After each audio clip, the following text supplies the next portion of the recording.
UGA in the postseason. Brought to you by R.S. Andrews, Kroger, Royal Caribbean, and Georgia Farm Bureau. Hello, DawgNation, and welcome to yet another DawgNation Postseason Special live here from Fort Lauderdale, Florida. I'm Kelly Mansell with Connor Riley, and contrary to popular belief, we aren't about to give a press conference right now, but I imagine that with as many as Connor has been in, that he could probably give a full UGA press conference on his own. I mean, I certainly know what questions to avoid, what questions not to answer after hearing Kirby Smart speak, so it is what it is. We're ready to go. We're down here in Florida, just making it through the week. And based on the press conferences that you've been in and what you've seen from Kirby Smart, what are the do's and don'ts of asking and answering questions in press conferences? Don't ask him an injury question. Don't look him directly in the eyes. Don't ask him anything specific or hard-hitting. Try to be general and vague. Those are the questions that Kirby Smart usually likes to answer best. Mm-hmm. Getting specific answers on certain things like who's going to play in this Orange Bowl might be a little bit tougher to get an answer on. I find that it's short, sweet, and to-the-point questions that tend to do best. I have seen him embarrass some people for questions being too long. I never want to put myself in that position. Yeah, I think when Kirby asks you to repeat your question or he doesn't really know what you mean by that, he's trying to make you squirm a little bit, may not be a fan of the question. I have firsthand seen you squirm after a specific Dolly Parton question was asked. I was not squirming at all. I was very confidently asking that Maybe question. I was just squirming for you. Fair enough. Okay, well, we're going to get down to the Orange Bowl. Practice was canceled today, but you did have the opportunity to attend the first practice. What is the overall vibe that you're getting from the team? Yeah, I would say media viewing portion of practice was canceled on Thursday. Look, this team wants to be here. They're going hard at practice. They're making it known that they're using this as an opportunity to get better. You know, you only get a chance to play 13, 14 games this year, and I think this team is taking full advantage of that. Obviously, Brock Bowers not down here, did not arrive with the team on, I guess, Tuesday. Now is Amarius Mims not here either, but a lot of new faces around practice. Ryan Puglisi, the quarterback. Leonard Humphreys, the Vanderbilt transfer wide receiver. A lot of guys looking forward to getting down there, and if you think Kirby Smart is taking this nice and easy, loosey-goosey this week, not quite the case. There was a photographer that he was yelling out at practice out there on, I guess it was Wednesday, and it was Kirby Smart in rare form, as we always do see him at practice. Well, I'm glad that you mentioned the early signees. Some early signees and Leonard Humphreys are at practice. So what does that look like, even though they're not going to be able to participate? What do those practice reps look like? Yeah, in total, there are 15 newcomers who are going to be on the 2024 team, obviously, and are able to practice and be with the team here in Miami, Fort Lauderdale, wherever we are in South Florida at this point in time. It's all the same. But, Ellis Robinson, Ryan Puglisi, they're in scout team numbers. They're not going to be wearing the numbers that they officially wear when they play here at Georgia next year. And this has been something that Georgia's done the past couple of years now. Last year, you saw C.J. Allen, Lawson Lucky going through these bowl practices before. Past names like Oscar Delp, Michael Williams have played in these games. And it's really, Kirby Smart and players will tell you, like, their heads are swimming. They don't know what's going on, but they're just getting out there. They're getting football reps, participating in team drills, doing a lot of one-on-one stuff, not necessarily good on good or 11 on 11 at this point because there's still such a steep learning curve from most of these guys. Ryan Puglisi was playing Connecticut high school football 2-3 months ago, and now to be playing, against a team that was number one in the country for most of the season, that's a pretty steep adjustment. So a lot of these guys are just getting those practice reps and sort of seeing and experiencing what a Georgia practice looks like. So when spring rolls around, they have a better idea of what to do. So I know you only got a limited chance to see them, but was there any signee that kind of stuck out to you in particular? Yeah, Jaden Riddell, massive, the tight end, huge. One of two that Georgia signed in this signing class. Georgia football put out a picture of the guys that are here early, 14 of those 15 guys featuring that. Jaden Riddell really stuck out. He was listed at around 6'4", 230. That's coincidentally the same size that Brock Bowers is listed as. Jaden Riddell is a good bit bigger than Brock Bowers already is. And so the fact that he's going to get to go through a Georgia offseason, Georgia strength and conditioning program, I think there are a lot of people rightfully excited about Jaden Riddell and what he's going to bring to this offense. Got a chance to talk to Todd Hartley about him a little bit earlier in the week here. He is a guy that stuck out right away in terms of what he might be able to bring to Georgia early on. And speaking of excited, it seems that as the Orange Bowl gets closer and closer, fans are becoming more excited about the game after the rankings were released. I think everybody kind of hit a low point because once you go back-to-back national champions, you can't replicate that feeling. But I feel like the overall mindset from the fan base is getting more and more excited for the game, which leads me to the point that, Ladd McConkey said today that he would be playing in the Orange Bowl. There's a lot of UGA players who I thought might opt out that are going to play. So as far as the overall mindset from the UGA football team and what they plan to do going to this game versus Florida State, who's can't seem less interested than they are now, how does the overall mindsets kind of reflect back on their team? So the thing I think back to is they ended the 2022 season winning a game 65-7 against TCU, which is why Florida State is probably not in the playoffs. I don't necessarily subscribe to that theory, but I think the fact that you saw what Georgia did to end last season, I think you might see something similar on Saturday against Florida State. I get the sense that maybe this Florida State team, the guys that are here anyway, aren't exactly thrilled or super, amped up to be here. And this is a spot Florida State's not accustomed to being in. And when Georgia was in this similar spot in 2018 when they went and played Texas in the Sugar Bowl, like the year before they'd played for a national title, and, you have that letdown, you lose to Alabama, you think, we're one of the best teams, we should be in the playoff because controversially they could have been in that 2018 season, and they walk through that game against Texas. And that has been, I think, a very illuminating experience for Kirby Smart. And since then, it's either like, hey, if you want to be here, great. We're going to treat this like a regular game. We're going to treat it like we're going to play on the road in Knoxville or going to play at Auburn. If you don't want to be here, we thank you for what you've done. We're glad you've been a part of this program, but you're not really going to participate. And I think, as this program has been built, yes, Brock Bowers, if he plays at all, is going to be in a limited role, and he's been dealing with an ankle injury. And if he were 100% healthy, I do imagine he'd be down here practicing with this team. Amarius Mims not expected to play in this game either. Other than those two guys, really, everyone else is going to be playing. You mentioned Ladd McConkey, Kamari Lassiter, someone I spoke with earlier in the week, very excited to play in this game. Cedric Van Pran, has given everything to this university already. He's going to be playing in this game. A lot of guys have given a lot and shown how much the University of Georgia has meant to them, and the fact that they're going to be playing this game on Saturday, a game that is an exhibition game, doesn't have much bearing overall. Most of these guys, their legacies are already secured. But what is a legacy? It's a place in a garden that you and me never get to see. And so because of that, I think that these Georgia players are excited to go out there and play one last big game for the Georgia football team. And earlier you brought up that 65-7 win over TCU in the national championship last year. I feel like everybody from the Georgia fan base is expecting Georgia to do the same to Florida State, talking about how we need a statement win. What happens if it isn't a statement win? Does that really have any outcome or effect on the offseason and potentially going into next season? I would say no. Obviously a loss would be a little deflating and a tough way to go out for a very proud program and a proud group of seniors that have gone through a lot. You think these 2020 guys, Cedric Van Pran, Ladd McConkey, like the kids that came in their first semester on campus, for some of them was under the shadow of COVID and the adjustment that comes with that. And so to going through that through the 2020 season, the difficulties that presented, they've been through hard times, and I think they want to go out with the right way. We've heard them talk already a lot about this is a chance for these seniors to go out with a 50th win, would make them the winningest senior class in Georgia football history. As far as next season, I think a lot of that has already been built and established. And look, with Georgia having a tough schedule next year, they know they're going to have to start fast. And so I think, as far as long-term ramifications, maybe the next 2 or 3 months it changes things a little bit, but it's so far away. August 31st, I think, when Georgia plays Clemson next year, that's over 9 months from now. It's such a long time from now that I think people, may want to make bigger bowl games into bigger deals than they were. Remember last year, Tennessee beats Clemson in the Orange Bowl, and we think, that's going to really carry Tennessee onto a great season. Well, they still end up taking 2 steps backwards and have an 8-4 season with them. Well, this is my first bowl game that I've been to. You've been to quite a few, and obviously when you go to the national championship 2 years in a row, you forget what a bowl game like this feels like. But from what you've observed and what you've seen over the last few days, does this sort of feel like a normal bowl game to you, or does it kind of have that meaningless vibe that everybody keeps saying? I wouldn't say meaningless. I would say from a player standpoint, and look, this is maybe one of the benefits of playing in 2 straight national championships and winning 2 straight national championships. When you're doing that for so long and having to be at excellent and playing at that standard for so long, that can have a very draining, tiring effect. And so I think the fact that you get to come down, while Florida State might not be the same, trip to Miami and get to enjoy that. Yeah. A lot of these players don't exactly get to do that for Georgia a whole lot. So I do think they're enjoying this a little bit more. They're having a little bit more fun. And while, yes, in front of a lot of people, it's same serious business, same, Georgia football has a game, we have a standard to play to.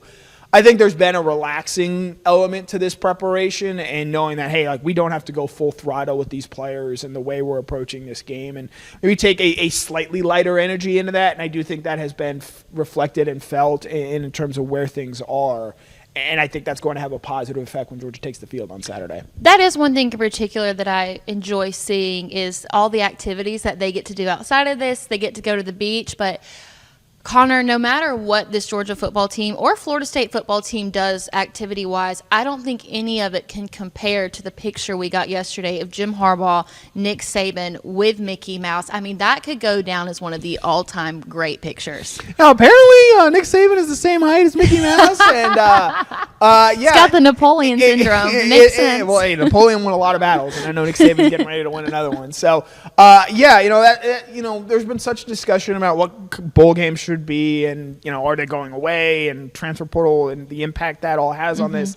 I think when you get to the actual games, a lot of this is still fun, and it's a reminder of what we love about this sport. It is, Jim Harbaugh and Nick Saban taking a picture with Mickey Mouse. It's Kirby Smart and the team getting to go to the beach here in Miami. It's, the new Pop-Tart Trophy Bowl and what that looks like. The Fenway Bowl where they're playing a football game in December at 11 a.m. in Boston, Massachusetts. It's sort of the absurdity and ridiculousness of college football, and it's sort of a microcosm of why we love the sport in a whole. It brings us all these great images, these great gestures, people all together, and at a special time of year, we get to have sort of one last send-off for this wonderful sport. When I first saw that picture come out, I was convinced that it was really good Photoshop. There's a lot of talented people out there. There's a lot of talented people in the DawgNation audience. I think of Mad Dog Mike, like his Photoshop that he does is absolutely phenomenal. When I saw that and I realized it was real, I thought to myself, yeah, Nick Saban's definitely retiring. No. And I get why that's been thrown out there. Look, there are a lot of people that have been saying, if Nick Saban wins the national title, he's going to retire off into the sunset. I actually kind of think the opposite. If you're still this successful and this good at it, why would you slow down? And based on what we've heard from him, he said this has been a really rewarding team for him to coach in terms of the improvement they've made from August to now. I have some bad news if you're maybe rooting for Alabama to win a national title. One, don't do that. Don't root for the New York Yankees. Two, Nick Saban's not slowing down, and he's still going to be in my opinion, he's still going to be the coach when Georgia visits Tuscaloosa next year, early in the season, and he's not going away, and I think this season has only furthered that belief. Well, we're having a lot of fun here, and it looks like Saban and Harbaugh might be having some fun out there in California. You guys might be having FOMO from us being here in Florida, but you know what? There's still the DawgNation cruise, still some spots left. Somebody's got to take Connor's spot since he's not going, so somebody's got to step up and take his place. You guys don't want to miss out on all the fun. It'll be my first one. I've heard so many great things about it. There's just so many different things that you could do on a Royal Caribbean cruise, but what better way to do it than with everybody from DawgNation? You can check out royaldogs.com. I know my man Randy Hall is definitely in the Facebook comments right now trying to get you guys to join. So don't let us down. Don't let Randy down.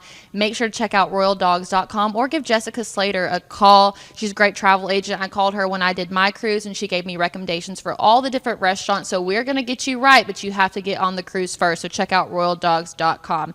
So let's go back on the Orange Bowl. I want to talk about the Florida State opt-outs because at the beginning I understood you do everything that you can do. You go perfect in the season. Obviously, you have some things at the end that contribute to the final decision of them not being in the playoff. But from my perspective, I think that I would want to play and show ESPN and show the committee this is why we deserve to be here. And obviously, it's a long shot, but I was really surprised the number just gets greater and greater every single day. I am sympathetic to Florida State here. Mm-hmm. I believe that they should have been in the college football playoff, even if they are not one of the four best teams. Mm-hmm. I believe that, while yes, it is an entertainment product, and I'm understanding that this is ultimately done for television. Look, if you can't win all your games in a power conference, and I know I can already hear people in the comments, it's the ACC, it's a weak conference. They went out and beat LSU on a neutral field. They went out and beat Florida, two SEC teams. And I think if you're not going to reward that and going undefeated in your conference, then why are we playing these games in the first place? If you're just going to put Alabama in there, you're just going to put Georgia in there because of the previously held beliefs that you think they're a better team, then why even play the games in the first place? Yeah. And so I understand why Florida State fans in general might be apathetic to this game. As far as the players themselves, it's ironic. This Orange Bowl in particular is sort of, I think, the jumping off point for guys opting out of the bowl. Famously, Jake Butt, former Michigan tight end, tears his ACL, really wrecks his knee in an Orange Bowl against Florida State back in 2016. Guy would have been, maybe not a first-round pick, but a second-round pick.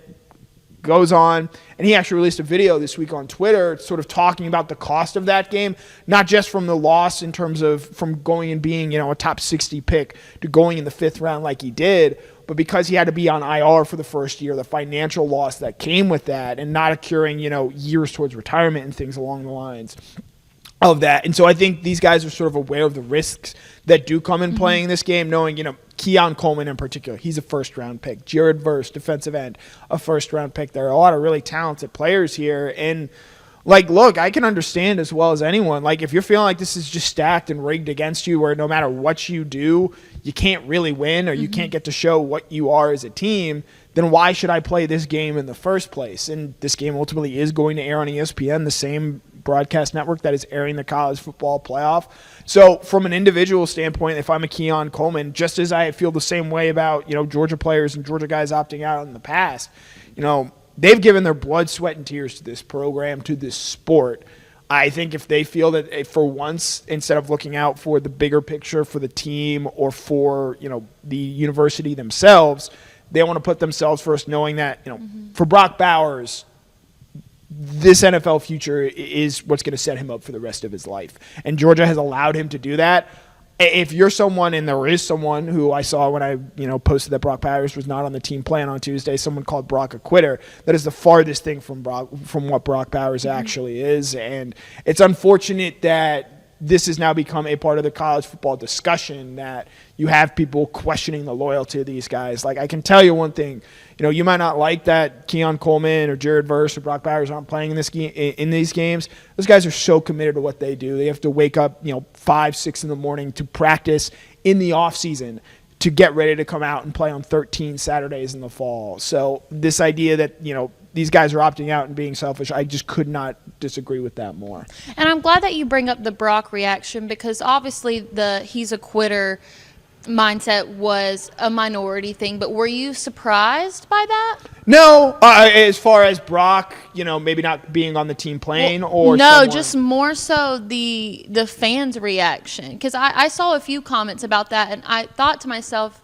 this is a player who – he's a once-in-a-lifetime kind of guy. He's changed the program for the better, and I understand his decision to stay out of the Orange Bowl. But I did see some comments like you saw that were calling him a quitter, and I don't know about you, but I was genuinely surprised by that. I mean, I can't say the exact language that I want to use here, but there are certain people in every fan base that don't represent, I think, what that fan base is as a whole. Brock Bowers has played in, if I'm doing a quick math off the top of my head here, which is always a little dangerous. Some Rain Man stuff. I think he's played in 40 games in his time at Georgia. Georgia's 38-2 in those games, and in the 2 games he lost, he was the leading receiver in both of those games. If you got issues with Brock Bowers and what he's gone through, we've had Todd Hartley say it this week. We've had a bunch of guys say it this week. Brock Bowers could have opted out after the Vanderbilt game when he injures his ankle there in that shoddy field in Nashville and be like, I've won 2 national championships. I've done everything I came here to do. I've made this place better than when I found it, and I'm going to look out for me. Instead, he does the opposite. Comes back from that ankle injury in 26 days to play at a high level against Ole Miss and against Tennessee. And I feel the same way about Brock Bowers that I do Amarius Mims. Amarius Mims early in the season was dealing with an ankle injury, could have opted out. His place, I think, as a draft prospect was secure at that point. Makes the effort to come back, tries to start at the end of the season, does against Georgia Tech there, and then unfortunately gets hurt in the second drive of the game against Alabama. These guys put so much in, and I actually think the fact that it's only Brock Bowers and Amarius Mims who are dealing with pre-existing injuries that aren't playing in this game, I think speaks to the larger culture that has been created at Georgia and quite frankly should be commended by members of the fan base more. Like if you're choosing to focus on the fact that 2 injured players aren't out there and that's tinting the way you view this team, I just think that's the wrong way to look at it. And the fact that you have Kamari Lassiter playing this game, Ladd McConkey, Carson Beck, all elected to go out there and play with this team for this university one last time. It speaks to the culture that Kirby Smart has created, and I would hope that most of the fan base understands exists. I could not agree more. I think seeing them come back, especially you bring up a good point with Brock coming back in 26 days, that speaks to what Kirby has built within the program. The assistant coaches, all the way down to the graduate assistants, they want to play for their fellow teammates and for the fan base as well. So I really, I see what you're saying on that point. I think it's a much bigger picture that reflects more so on the program. Right. I think there's maybe a frustration of what college football on a national level has delved into. I know, there are a lot of people that probably aren't all that happy with the transfer portal and the way things are going there. But also, I think in a modern social media age where fans do have a larger voice than they used to in the past, I mean, you've probably seen some of the nasty comments, that have been thrown at Chaz Chambliss this week for saying that he was going to end up coming back this season. And that's, it's really unfortunate that people feel that way. Chaz has done nothing wrong. He's gone out every day, every practice, and tried to be the best version of himself to help this team, and he absolutely has.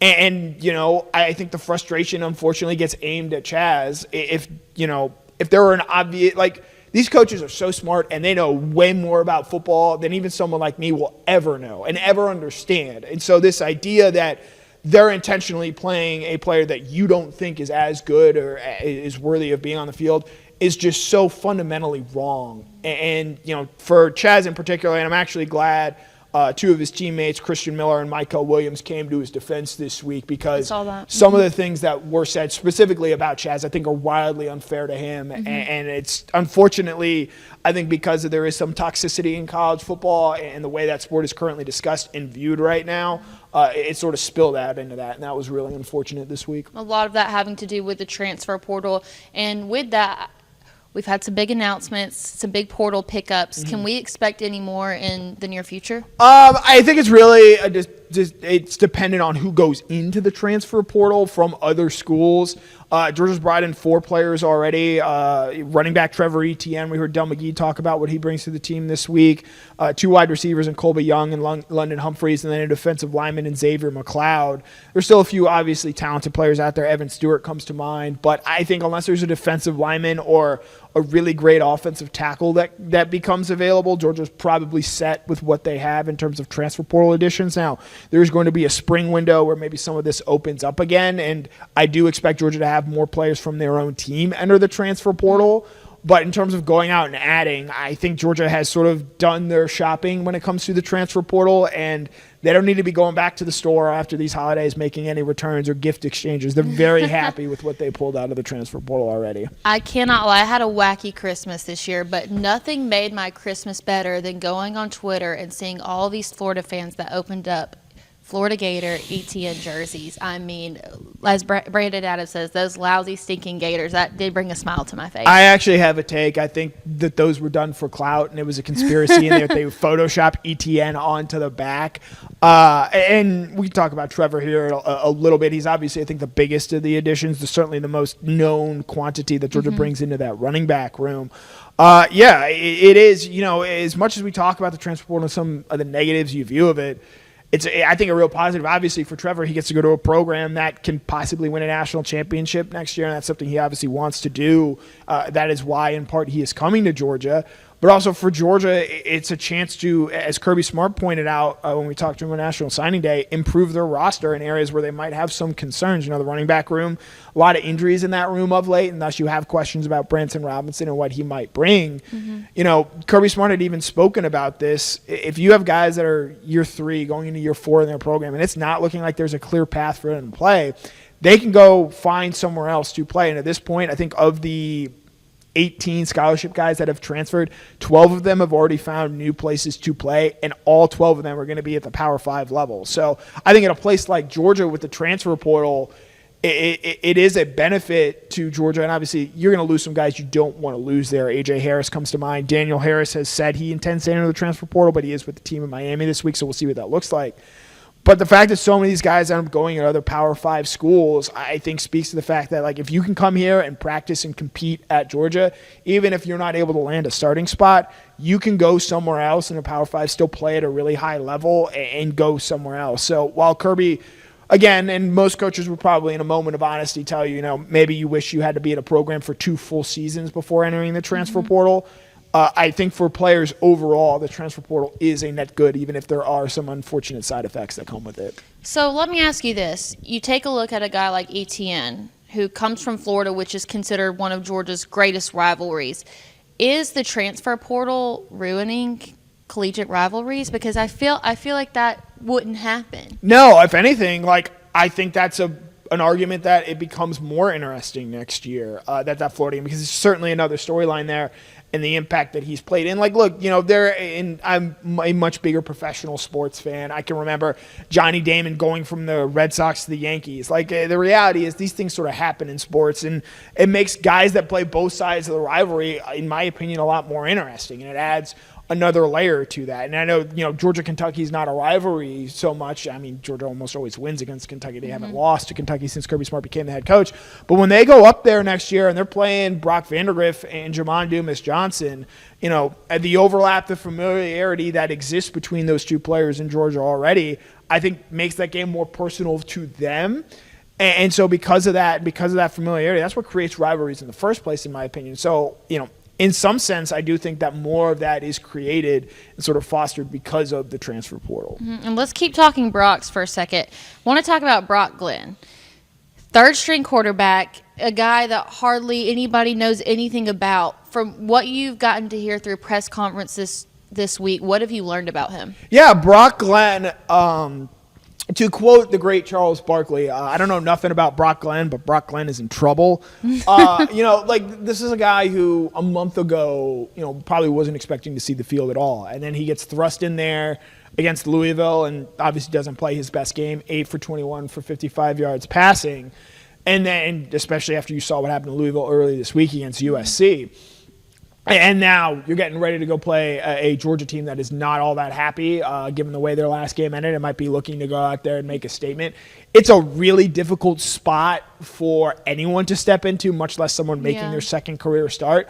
But from all I've heard and all I've seen, he's handling this the right way. He's ready for the moment, and I think that's something that he has acknowledged himself of, I can't be scared, and I can't, be worried or concerned that, I'm playing big bag Georgia. There's a reason Florida State thought Brock Glenn was good enough in the first place to come play for them, and we're going to find that out maybe sooner than maybe he anticipated, but he's going to go out there swinging and looking to play his best, because for the Florida State players that are here that are trying to do their best, I think they also know that this is going to help them moving into the future and that this is going to be a positive experience for them regardless of what happens on Saturday, because as they move into, a 12-team playoff, a year from now, this is going to be a playoff game. And so I think that experience, that opportunity is going to be something that ultimately matters and help this Florida State program moving forward. So before we wrap up here, there is one thing I want to ask, because you and I haven't had the chance to talk about it yet, but I have no doubt in my mind that you have strong opinions on this matter. Florida State trying to leave the ACC and how the whole thing has gone down. What are your Connor Riley thoughts? Look, Florida, it's not surprising that someone is at least trying to challenge the ACC grant of rights, and I don't want to bore this too much. They've been talking about doing this for 2 or 3 off seasons now. If they felt confident that they could get out of the grant of rights and find a better place for themselves, I believe they already would have done so, because it's not just Florida State that has kicked this around. It's Miami has been mentioned, Clemson, North Carolina, Virginia. I don't even necessarily know right now, if there is an obvious home for Florida State. I could honestly see them being an independent, similar to what Notre Dame is. And the thing is, it's a $572 million exit fee. I know, Saudi pro leagues and things like that, big money gets thrown around. That's a lot of money. And it's not easily made up. And I understand why they're trying to get out of it. I do think that the ACC and what that conference has become has played a part in it. But I would also say, you look at the Pac-12 this year, the Pac-12 was a joke for a long time, not making the playoffs until 2016, I believe, or only 2 teams in that league ever made the college football playoff with a 4-team setup. And then this year they have an undoubtedly great year, and it's sort of like, okay, look what that conference just became because of corporate greed. Florida State, okay, best of luck to you. You signed this grants of rights deal in the first place, knowing that this is where the sport was heading. And, part of it is maybe sour grapes. And I don't even necessarily know if Florida State believes that they can do better in the Big Ten or the SEC. I just think they're so unsatisfied with where things are in the sport at the moment that they're just lashing out, and this is just a place for them to do so. And with that, I do want to give another shout out to a great sponsor that we have at RS Andrews. RS Andrews, the one you turn to for your air conditioning, heating, plumber, and electric needs. They show up on time, do the work that's promised, the price that's promised, and you can trust them on all of that. Did you see what I did there? I just did BA better than BA could. No, really, RS stands for Rapid Service. Water heater goes out, they will fix it that same day. That is faster than any Amazon package that you can get. So make sure to check out rsandrews.com. Dari Payro, a good friend of not just DawgNation, but all of us on the staff here, and hopefully we'll have some updated rankings for the Go With The Flow show so you can figure out where everybody stood, but Dari's still leading the pack. Only just a little bit. He lost some ground in the last week, and I'm confident that if we pick the right combination of games, I think I might end up on top. And so, Connor, as we wrap up, I want to ask you, with the next 2 days, Orange Bowl going on the 30th, what kind of stuff are you going to have coming out on the site? What can people expect to read from you? Yeah, we got a Kirby Smart press conference on Friday morning with a chance to hear from him and Mike Norvell, the Florida State head coach there. So we'll have some stuff on that, obviously an availability report. I have one that Marius Mims is in Miami per his Instagram story, so that's obviously something to watch there in terms of what he ends up doing. Damon Wilson is not with the team at the moment as he has reportedly had knee surgery there. So things along the lines of that to watch. Then obviously best ways to watch the Georgia game and sort of what this game ultimately means for this program after this point in time. Well, Connor, thank you for joining me. Of course, it's always been a pleasure. DawgNation audience, thank you for joining me. We'll have tons of Orange Bowl coverage going on. Make sure to check out DawgNation Daily tomorrow, 1st and 15 at 9:45. And the regular crowd comes in at 10. And then we will have the DawgNation Game Day Show, 2 o'clock Saturday. Going to have a lot of special guests, so don't miss out on it. And thank you for joining.